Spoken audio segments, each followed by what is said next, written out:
तो दोस्तों आज आगे की वीडियोस में हम लोग आर्मेनिया अजरबैजान को लेकर आ रहे बहुत महत्वपूर्ण डेवलपमेंट्स को लेकर डिस्कशन करने जा रहे हैं, तो चैनल के साथ बने रहिएगा।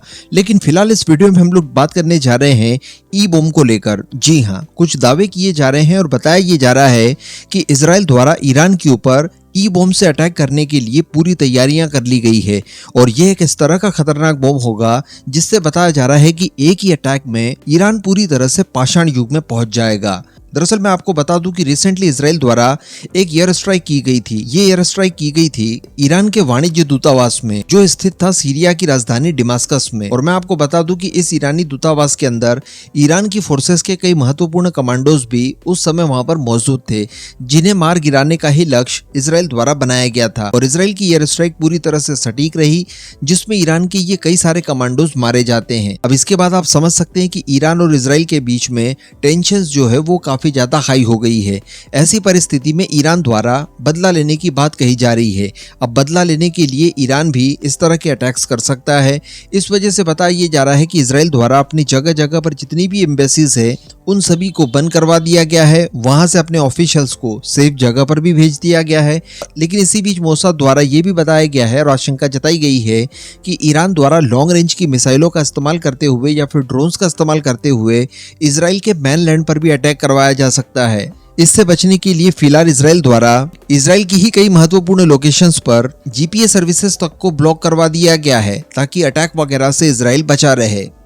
इसी बीच मैं आपको बता दूं कि ब्रिटेन के एक media house the Sunday times की तरफ से ये दावा किया जा रहा है कि इजराइल द्वारा अब पूरी तरह से प्लानिंग कर ली गई है ईरान के ऊपर इलेक्ट्रोमैग्नेटिक पल्स बॉम्ब यानी जिसे हम लोग ई बॉम्ब के नाम से जानते हैं उसके प्रहार का। अब मैं आपको बता दूं कि ये बॉम्ब वैसे तो बहुत ही खतरनाक है, लेकिन इसकी अच्छाई ये है कि ये किसी भी इंसान, किसी भी जानवर या फिर किसी भी इमारत को कोई खतरा नहीं पहुंचाता। लेकिन इसके बावजूद इसके जो परिणाम होते हैं वो न्यूक्लियर वेपन से कम नहीं होते हैं। दरअसल मैं आपको बता दूं कि इस तरह के इलेक्ट्रोमैग्नेटिक बॉम्ब जमीन के ऊपर विस्फोट करते हैं। विस्फोट के बाद इलेक्ट्रोमैग्नेटिक पल्स को जनरेट करते हैं। अब ये जो पल्स जनरेट होती है इनकी वजह से होता ये है कि जितने भी इलेक्ट्रॉनिक सिस्टम्स उस पर्टिकुलर एरिया में जो कि इस ई बॉम्ब की रेंज में आते हैं वो सारे के सारे निष्क्रिय हो जाते हैं। मान लीजिए एक शहर है जो कि 20 किलोमीटर इंटू 20 किलोमीटर में फैला हुआ है और एक इलेक्ट्रोमैग्नेटिक बॉम्ब वहां पर लॉन्च किया जाता है, विस्फोट करवाया जाता है। उस बॉम्ब की भी कैपेसिटी 20 इंटू 20 किलोमीटर की है।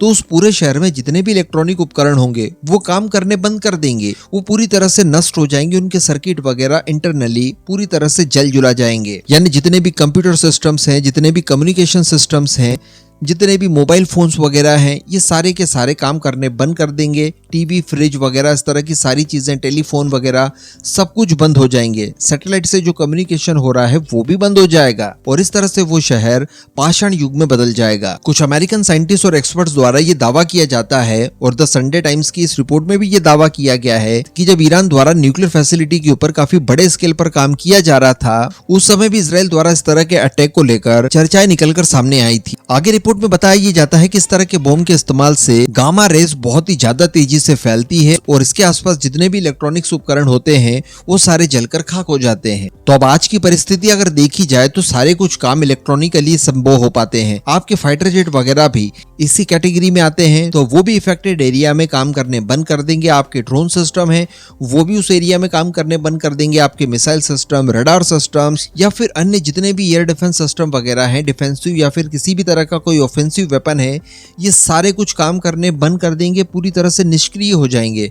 ऐसी कंडीशन जनरेट कर देते हैं इस तरह के ई बॉम्ब। तो इसका इस्तेमाल करने जा रहा है इजराइल ईरान के खिलाफ। तो अब खैर देखने वाली बात रहेगी कि क्या इजराइल एक्चुअली इस रिपोर्ट के दावे के अनुसार ई बॉम्ब का इस्तेमाल करता है या फिर नहीं।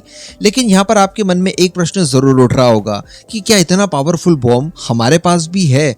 तो मैं आपको बता दूं कि जी हाँ है और इसके कई अलग अलग वेरिएंट भी हैं और डीआरडीओ इसका एक बार डेमोन्स्ट्रेशन भी कर चुका है। फिलहाल कोई नया अपडेट तो नहीं है, लेकिन फिर भी ये कहा जा सकता है कि हम इसके डेवलपमेंट को लेकर काफी अगले चरण में पहुंच चुके होंगे। इवन भारत इससे भी ज्यादा खतरनाक टाइप के वेपन्स के ऊपर ऑलरेडी काम काफी लंबे समय से शुरू भी कर चुका है, जिसमें काली 5000 का नाम भी आप शामिल कर सकते हैं। वो भी कुछ इसी तरह की कैटेगरी के वेपन्स हैं। यानी जो काली है उसके फुल फॉर्म को अगर हम लोग देखें तो किलो एम्पियर लीनियर इंजेक्टर उसका नाम है। तो कहने का मतलब ये एक तरह के डिफेंस सिस्टम के तौर पर काम करता है। इसमें से एक पावरफुल बीम निकलती है जो कि हमारी तरफ बढ़ रहे किसी भी खतरे को कुछ इसी तरह से न्यूट्रलाइज कर देता है।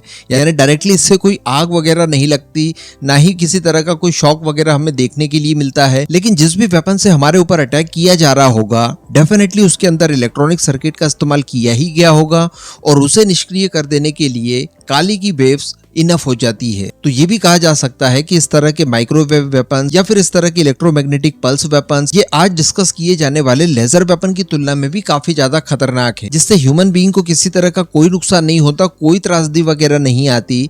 लेकिन इसके बावजूद जिस एरिया के ऊपर इससे अटैक किया जाता है वो सीधे पाषाण युग में पहुंच जाता है। किसी भी तरह की इलेक्ट्रॉनिक चीज उसके बाद काम करने योग्य नहीं बचती। और उसके बाद अगर दुश्मन किसी सड़े से सड़े वेपन से भी आपके ऊपर अटैक करता है तो आप उस अटैक को रोक पाने में पूरी तरह से नाकाम होते हैं। अब इस पूरे मुद्दे पर दोस्तों आपका क्या मानना है, नीचे कमेंट करके जरूर बताइएगा।